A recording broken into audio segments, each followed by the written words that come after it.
திருச்செந்தூர் முருகப்பெருமானை அங்கே சென்று தான் என்று வேண்ட வேண்டும் என்று இல்லை. இந்த பெருமானை இங்கு வந்து இந்த பெருமானை வேண்டிக் கொண்டால் அத்தனையும் நிறைவேறும் என்பது கண்கூடான உண்மை. அது மட்டுமல்ல, அழகு என்றால் முருகனுக்கு அழகு என்ற பெயர்.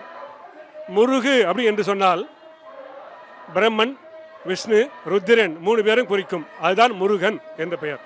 அப்படிப்பட்ட அந்த முருகப்பெருமானுக்கு மிக சிறப்பான முறையில் இன்று நீண்ட நாட்களாக இருந்த கும்பாபிஷேகம் இப்போ சிறப்பான முறையில் பெருமானுடைய திருவிழாவில் நடந்தேறியது. அது மட்டுமல்ல, இந்த சூரசம்ஹாரம் நிகழ்ச்சியும் திருச்செந்தூரில் எப்படி நடைபெறுகிறதோ அதே போல் இங்கே ஒவ்வொரு அந்த சஷ்டியும் போது இங்கேயும் மிக சிறப்பான முறையில் நடைபெறும். அப்படியாப்பட்ட மிக சிறந்த நன்னாள் இந்த கோவிலில்.